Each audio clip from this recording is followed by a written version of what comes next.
Beautiful. Hello, lovers of the world. This is Cinta speaking. I really love concerts. Not only are they an excellent way for you to connect with your favorite artist, but it is also a great way for you to engage with the rest of your community of fans who are devoted to the artist as much as you are. I have been extremely privileged last year to afford tickets to so many concerts, not only to support my favorite artists by seeing them perform live, but also to buy myself various merchandise. Therefore, I hope that I'm not coming across as bragging or that I'm taking my wonderful opportunities for granted. On the contrary, I'm making this video to highlight a very important and very exciting achievement, which is that I managed to go to 11 concerts last year. To celebrate that, I wanted to share my favorite moments from those concerts, express my gratitude that I was able to see multiple shows in the first place, and document these experiences so I can have something to look back on. I have dabbled in making concert vlogs in the past, but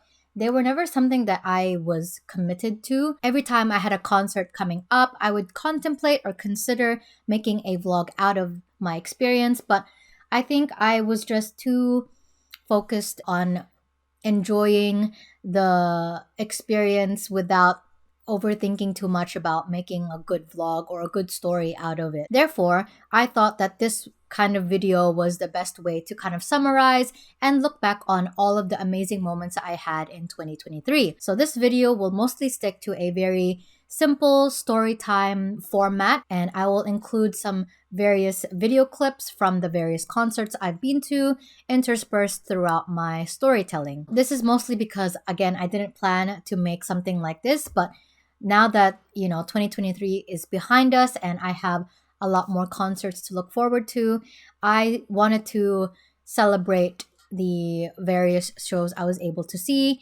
from that year. By the way, the t-shirt I'm wearing right now is courtesy of 2024's Laneway Festival held in Auckland.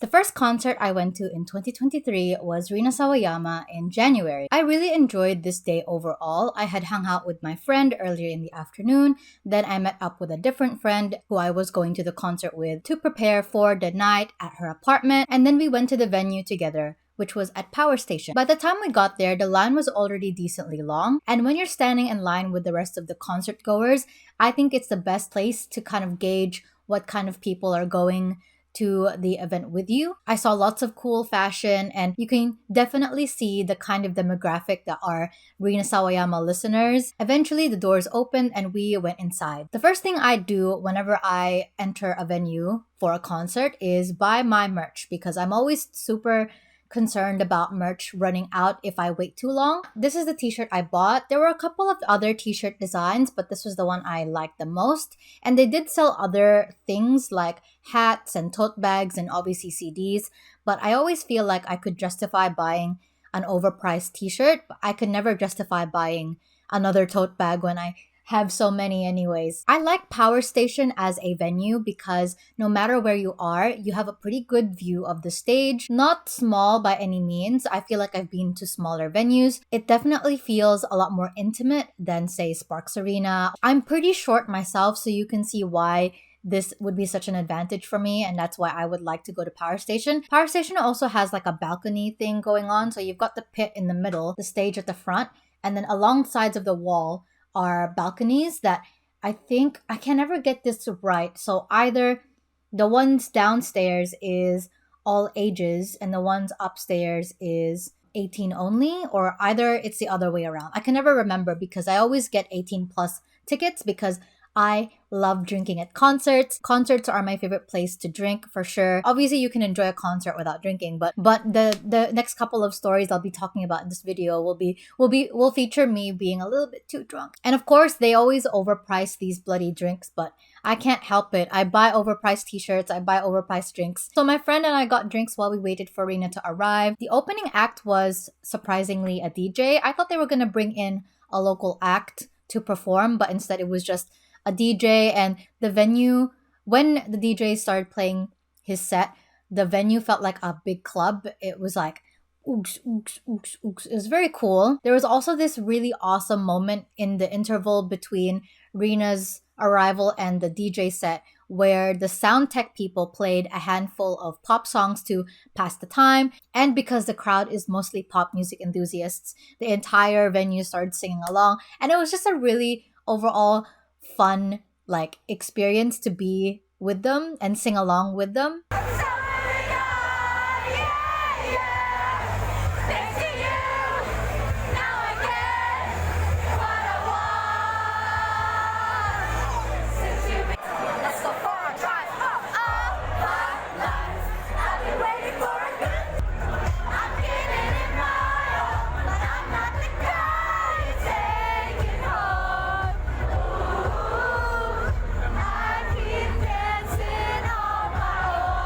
Eventually, Rina came on stage, and wow, the minute I saw her, like clearly, I started crying. Like, I just felt so overwhelmed. And obviously, the alcohol helped, but it was so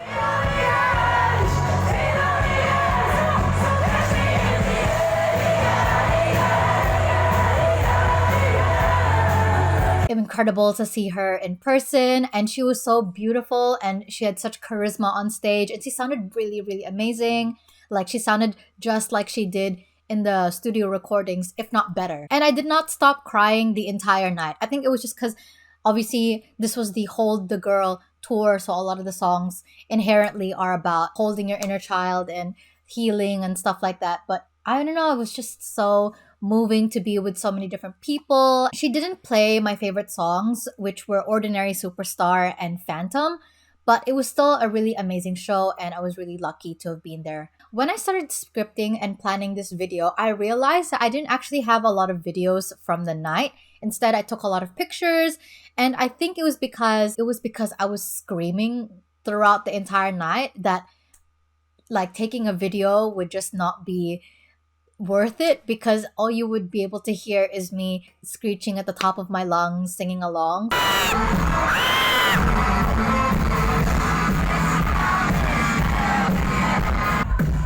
Okay, Auckland. We're going to do a competition, a call and response competition. All I have are kind of these images, and even then they're not great because I have a very shitty phone camera. I mean, also I was drunk, so I think my priorities did not include taking high resolution videos at the time. The only downside to this night was that I'm pretty sure this was where I got pink eye in. When I got ready at my friend's apartment, she put a little bit of eye makeup on me because I wanted to be like look good. So that, alongside me crying the entire night and being surrounded by lots of different people, was just the perfect equation for me to contract pink eye. For the first time, I've never had pink eye in my entire life. The makeup kind of like streaming into my eye, and I kept wiping my face the entire night, like crying. But also obviously getting lots of germs while I was drunk. Like when I was drunk, I was like not thinking about anything except getting closer to Rina, so I must have gotten like wacky germs in my eyes. But yeah, like that thing lasted for a while. I was like, what the heck? But it was worth it. It was worth it. It was worth it. My friend didn't get pink eye though, and I was like, how come I'm the only one who got pink eye? Anyway.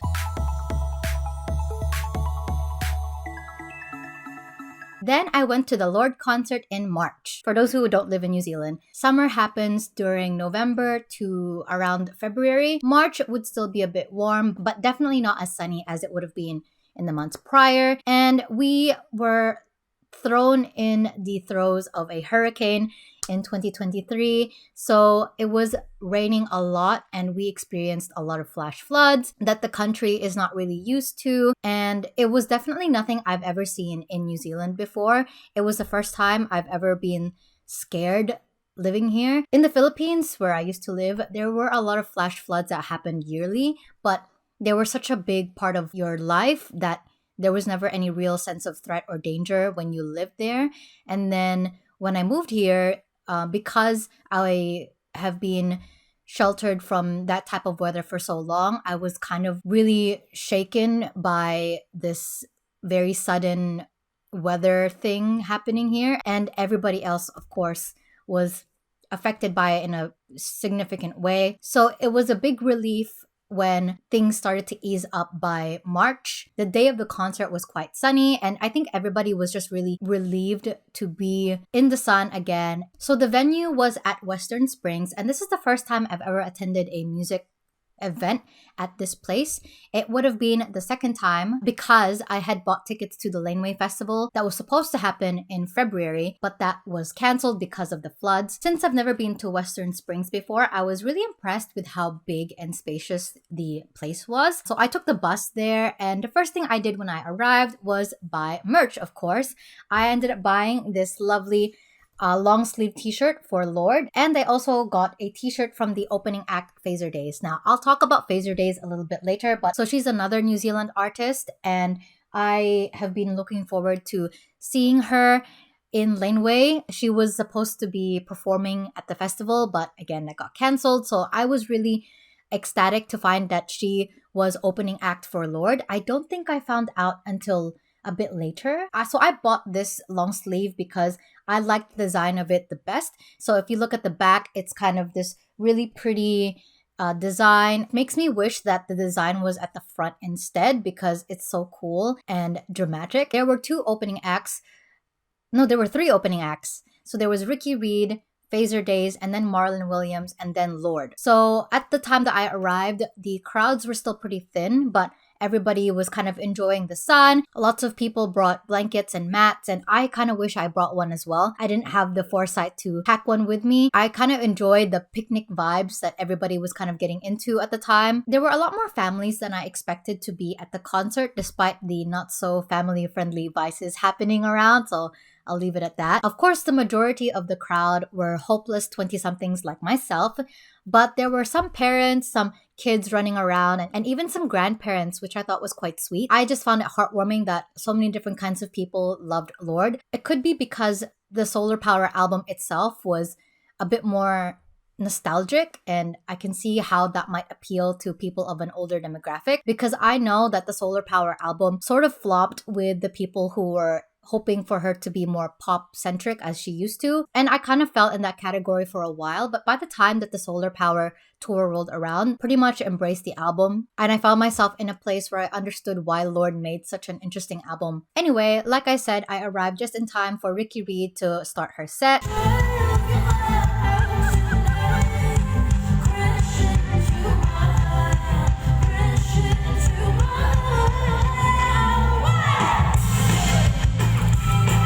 I brought some drinks, and when she finished her set, I moved closer to the front because I really wanted to see Phaser Days up close. This is the first time I've ever seen her in person, and she was so pretty. She was so beautiful. I was like completely mesmerized by her.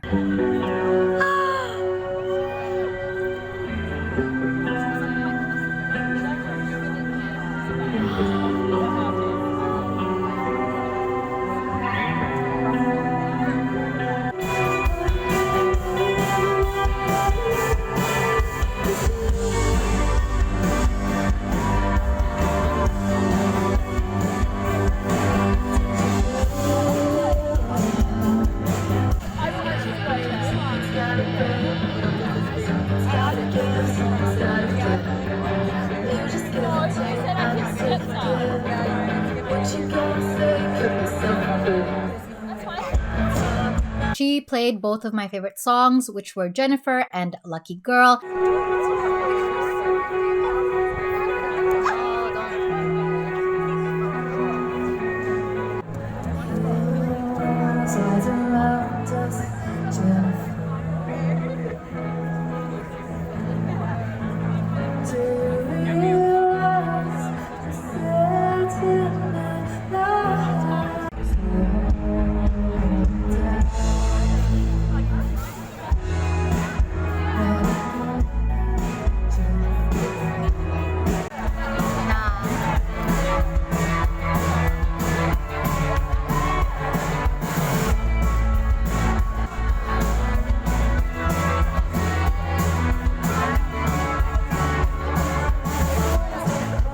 And she just sounded incredible live. I was just so like obsessed with her. And then eventually Marlon Williams started his set.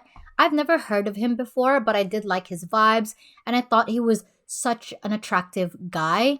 And his music was really interesting, very much in tune with the solar power vibes that Lorde was going for. Now, because Western Springs is quite a vast space, the drinks tent was quite far away. And at some point, even though I wanted to drink more, I couldn't be bothered standing up, walking there, and then coming back. So looking back on it now, I realized that I wasn't as drunk as I usually would have been at a different concert. Eventually, the sun sank lower and lower into the sky, and Lorde came out like the moon.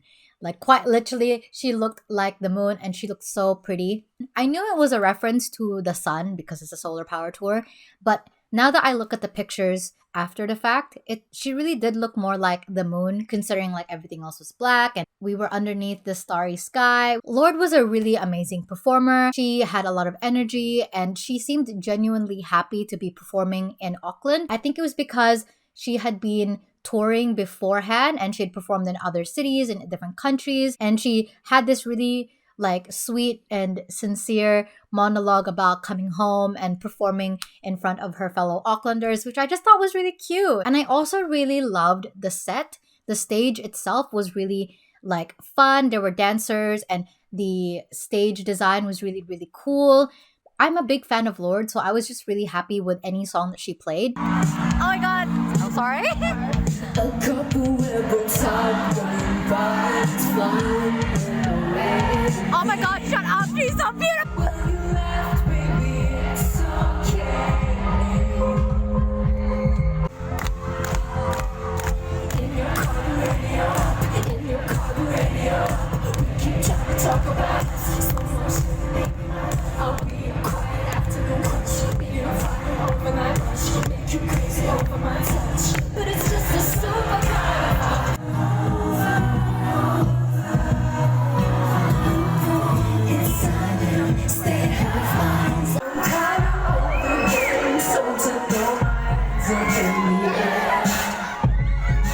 So But the songs that I was looking forward to the most were Ribs and Secrets from a Girl. Listening to Ribs reminds me of being 19 years old and still being really, really sensitive to rejection and the world and your own internal insecurities.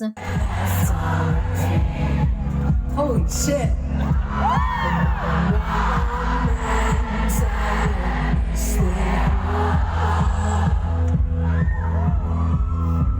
It drives you crazy.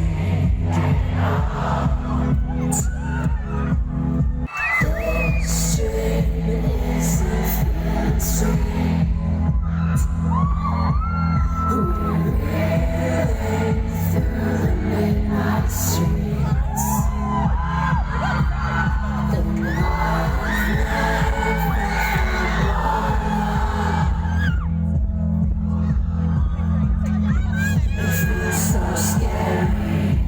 Meanwhile, Secrets from a Girl really resonated with me as a 25-year-old. I remember the first time I listened to that song, it was when I was watching the music video for it in my living room, and I was like not expecting to be moved so much.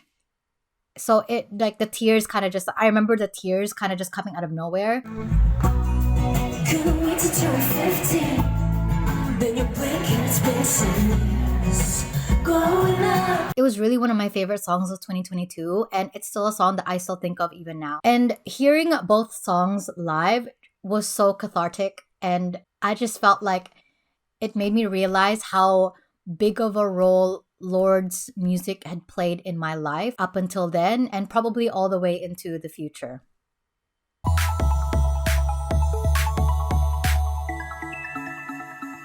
And then I went to the 1975's concert in April. I do love the 1975's music. I even went to their first concert in New Zealand in 2019. And their music has just accompanied me from like high school all the way to now. But in 2023, I have decided that the behavior of their frontman, Maddie Healy, has just been a little too unforgivable for me to continue courting them from now on. So I decided that I will stop going to their concerts. I've stopped listening to their music, and I will just not be buying any more merchandise. And it's just a personal decision on my behalf, of course. Like, obviously, I'm not here to, try to convince you to do otherwise. But I just think that ever since all of his actions have come out, it has made listening to the music a little less. It just started to not sit well with me over time. I just wanted to be clear about that position up front,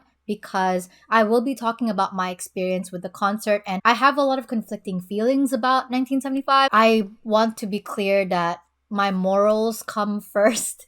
So yeah, if you want to skip this video because you don't want to hear me talk about the 1975, either for whatever reason that might be, you are more than welcome to do so and skip to the next concert that I went to. But I just wanted to say that outright, get that off my chest first. And before I put away this band in the past, I do want to kind of celebrate the relationship that I had with them prior to all of this. Just letting myself reminisce on this good memory before moving forward with the future. Get that out of the way, because I have, financially supported the group, and it just didn't sit well with me not saying anything about it.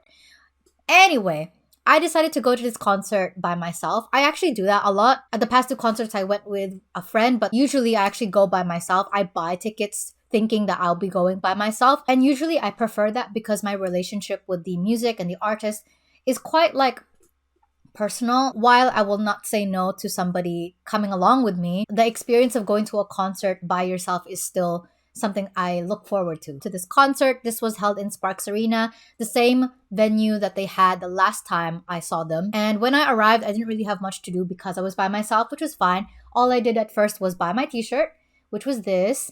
I think there was a couple of other designs, but when I buy t-shirts, I like it when, obviously the design has to be cool. I like it to have the year of the concert so that I can remember this concert was in da-da-da-da-da. Yeah, all I did was buy myself a couple of drinks and sat down to enjoy the opening act, which is a girl named Wallace.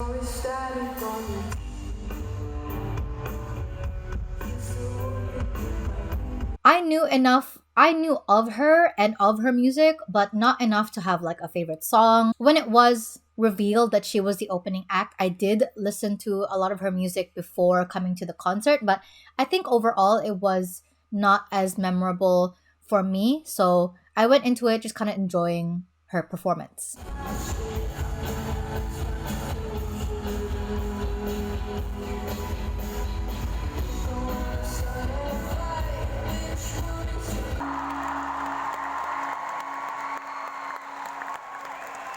I did think she was a good fit for the 1975, and I appreciated that the 1975 decided on somebody who was quite young. Eventually, the 1975 came on stage, and they started the show off with this really cool piano medley of their more popular songs, which included I Couldn't Be More in Love and Sincerity is Scary, which are my favorite songs from them, if not one of my favorite songs of all time.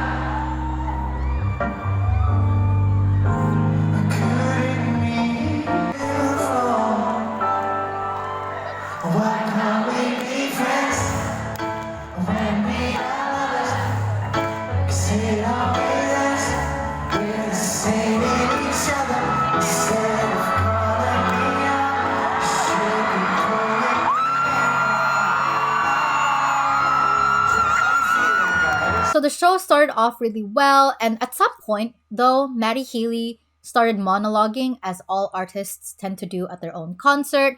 But because I had a couple of drinks already, it took me a little too long to realize that this was no typical monologue. And if you're a fan of the 1975, you'll know where I'm going with this. Hello, this is a bit embarrassing. I'm sorry if I get it wrong. We all get it wrong. Why did he talk about Ice I just Spice? have to do it in public and then apologise for Ice Spice, so my life's just a bit weird. But I am genuinely Did sorry. 1975 have beef with Ice Spice? But I think that with the like, I don't mind being like a bit of a joker, and there's so many people here that are like, what the fuck is this part of the show? Does he do this all the time? I know that you know that I do. But like, I don't want to be, it's okay for me to be like a trickster or whatever, but I don't want to be perceived as like, being heartless. Honestly, I just love you guys and I love doing this. And,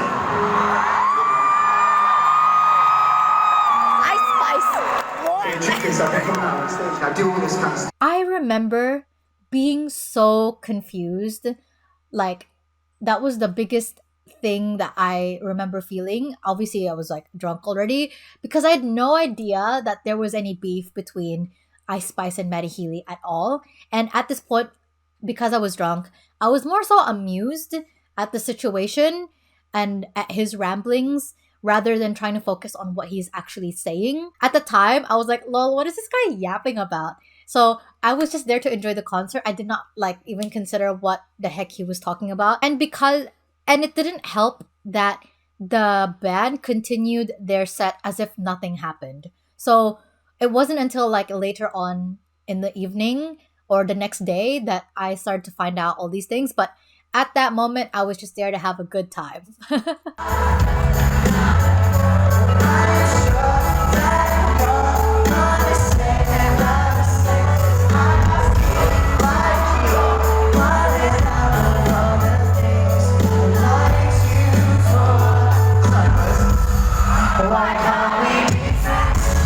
So all of the videos I took were of the songs that I liked the best.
And another thing I noticed during the performances was Matty Healy was drinking a lot on stage. And since he's the front man, the camera was like focused on him a lot, like him singing, but it also caught a lot of moments of him just like taking huge swigs from this bottle on the jumbo screen. It was like really clear that he was drinking a lot. I was a bit like, oh, I don't know how I feel about that. Because on one hand, I remember like I had this conversation with my supervisor. The etiquette or the expectations of different genres kind of play on stage differently. So a lot of rock genres or harder genres like metal, like there's just different types of actions and things that you do on stage that are more accepted. And one of them was like drinking on stage. I've actually never seen that before. So I was like shocked, but also like, oh, I mean, I guess. But at the same time, I was more impressed that he sounded so good when he was like clearly inebriated, because I'm pretty sure he was pre-gaming before he even came on stage. So he was already drunk when he came on stage, and it kept getting drunker as the night progressed. But he still sounded really good. Eventually the show ended and I felt really bereft. I just wanted the show to keep going on forever. I'm so sad. There's no encore. That's the first time I've ever seen that happen. I'm sad. I wanted to go forever and ever. What am I supposed to do now? It's over. What am I supposed to do now? No! That was my reason to live. I don't often feel post-concert depression. I think it's because I've gotten really used to going to lots of concerts that like when it ends, I don't feel the sadness as much as I could have if I only go not very often, if that makes sense. But because the 1975 was one of my favorite bands, I really felt so sad that it ended. And with that, I just want to say a big thank you to the 1975 for an amazing concert.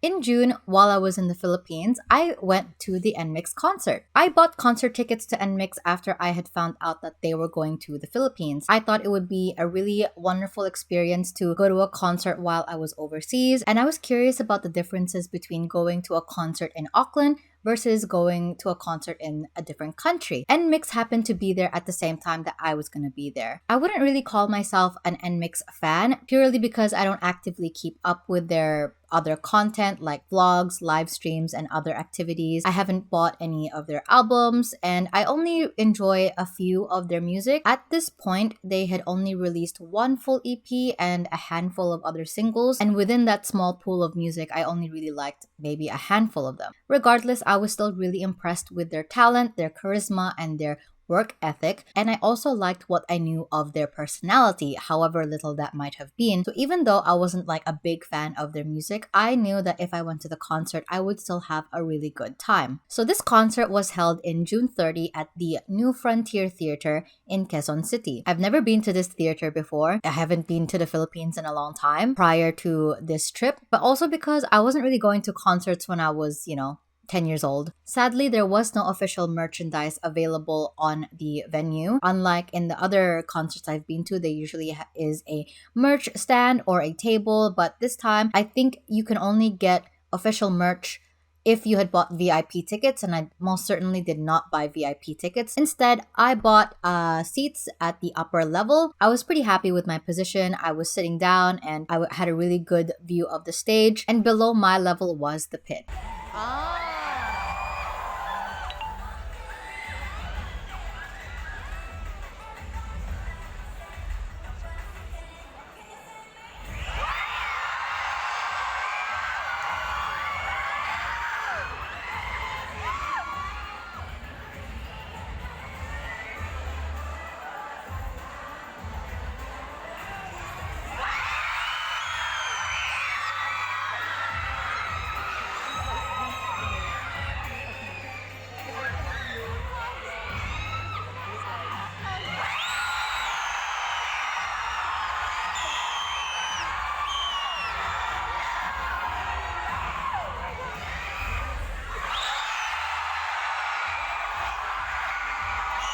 Unfortunately, there was no opening act, but that's kind of the case for K-pop concerts anyway. In this particular concert with NMIXX, this is a fan meeting concert tour that they're going on. I don't really know what the difference is between this kind of concert tour versus like a full-on concert tour. And I'm not the one making this distinction, by the way. Lily herself mentioned how excited she was that people were willing to go to this concert, and she explicitly made it clear that she was hoping to see us again at a fuller concert. And it makes sense now because the show was actually quite short. I think it was only like an hour and a half, whereas concerts that I've been going to are usually 3 hours, not including the opening act. So the Lorde concert I went to was like 6 hours or something, probably because I arrived at 5 and I left at 10 or something. Whereas this one was definitely shorter, and I definitely felt how short it was at the end. I was kind of like, no, don't leave. I want you to stay. But I'm sure everyone who went to the NMIXX concert felt the same way. NMIXX kicked off their show with their debut song, Oh Oh, which happens to be my favorite song from them at this point, at least.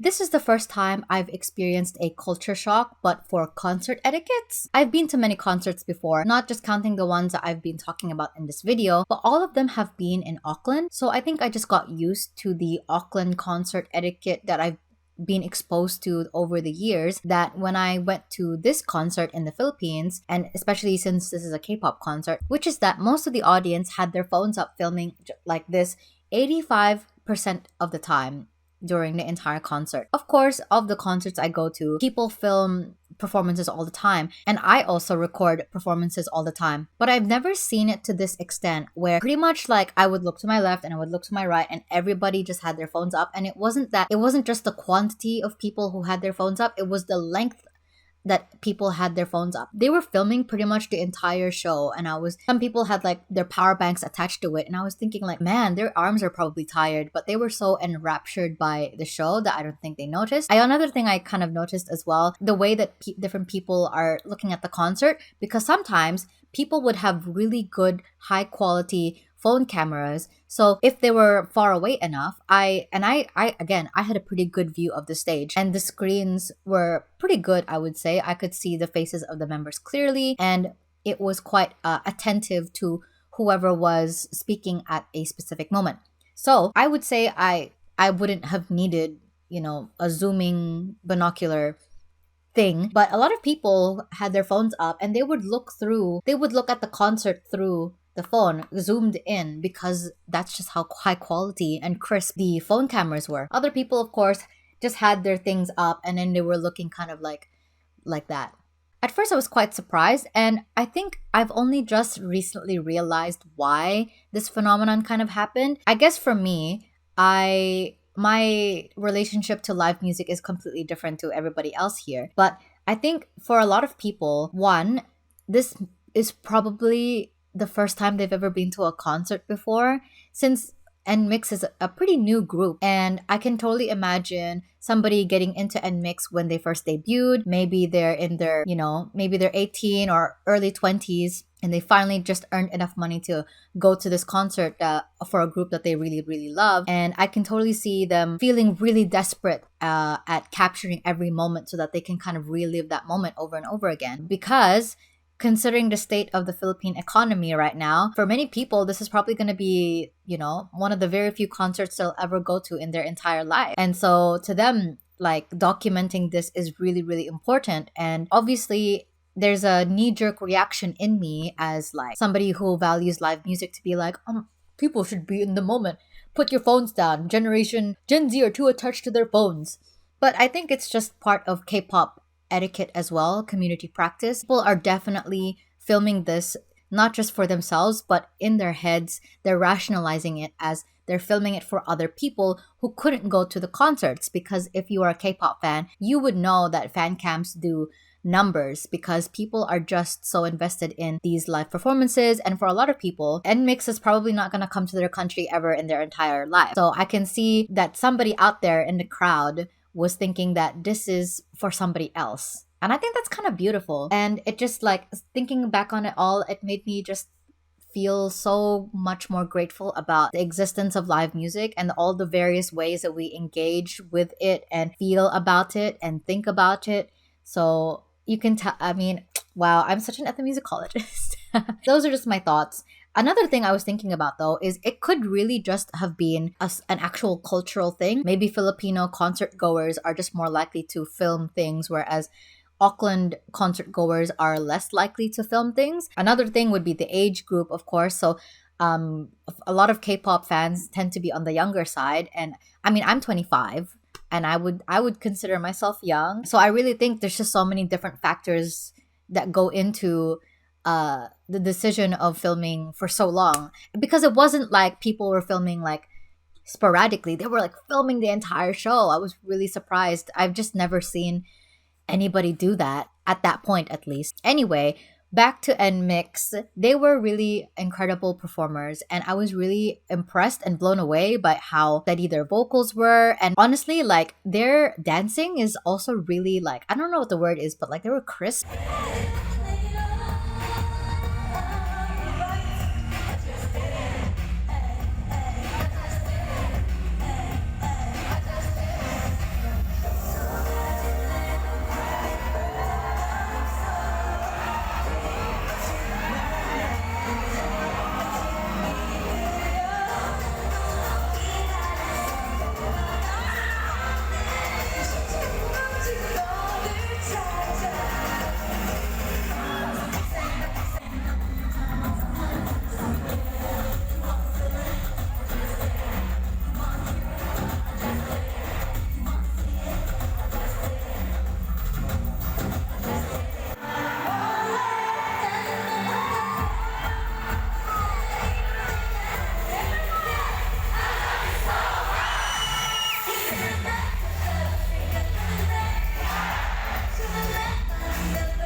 Even though it was far away, I could see amount of detail and nuanced moves that they were putting a lot of effort into. Amazing that the rookie group is putting so much effort and have so much professionalism. Speaking of professionalism, so my bias is Lily. I know that's a very like hashtag basic thing, but I just think she's really funny and cute. I was looking forward to seeing her, and she was so sweet.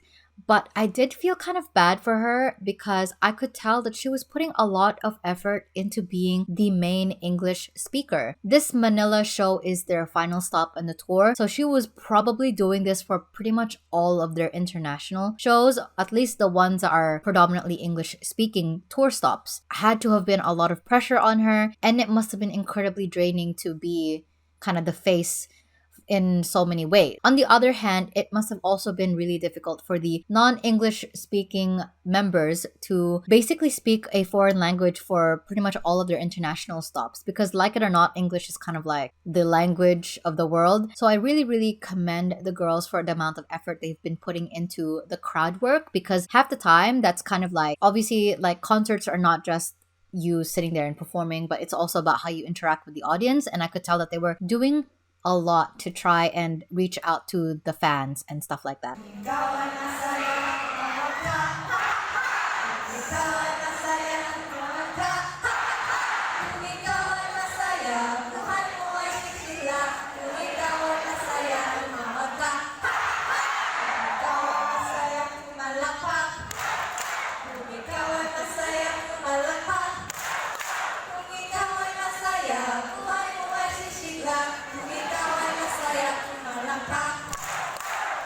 I was just thinking though that they probably didn't need to put in as much effort because the crowd was really eating them up. They were hanging on to every word that they were saying, you know, cheering, screaming. They were just really excited to see the girls. And I can totally understand that. I think, again, it comes to the idea of like when the person that you have been looking forward to for so long is in front of you, I think it just does something to your brain. I mean, I felt that before. Since this was the last stop on their tour, the JYP staff had organized a surprise for the girls at the end of the show, which was a video message that comprised of video clips from different fans, I think predominantly from the Philippines. And the prompt was basically like, what does NMIXX mean to you? And it was just like really sweet and genuine and sincere words from fans about NMIXX. And obviously, it was a complete surprise for the girls. We basically got to see their reaction as it happened, and they were obviously really emotional about it. They like teared up. I mean, I teared up too. I think I was just really moved. On the other hand though, I was kind of a little bit worried for the girls. I think again, I think I must be showing my age. Again, 25 is not that old.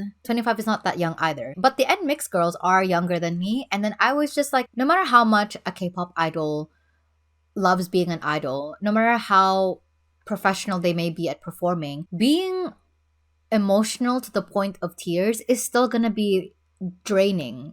And the fact that you have to like suck everything up and perform immediately after, and the fact that people are seeing you kind of break down, and the fact that they expect you to kind of take it back up in again and perform as if nothing has happened, it just, I feel like it's still really tough. And of course, you could argue that's just part of the job of being a K-pop idol. But is it really too much to feel empathy for the girls? You know, like if I was at work and I started crying and then I had to like suck it up and then go back to work, like that sucks. At the end of the day, they were still in a vulnerable state on stage and were watched on by a large audience. So I don't know. I just felt like it was a bit of a weird situation to be in. I think I just felt really critical of it all. Like, I think this might be an unpopular opinion, but I don't think we should be making idols cry in the middle of their performances. Moving on though, I would love to see NMIXX again because they have released more music since this concert,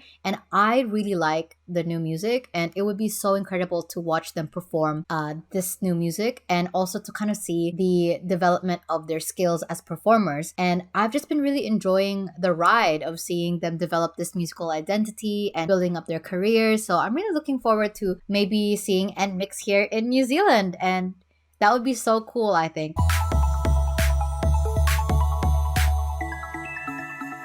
By the way, today's band t-shirt is brought to you by Keshi from his Hell or Heaven tour in 2022. Well guys, I originally wanted this video to be one big long video, but I underestimated how long talking about 11 concerts would be.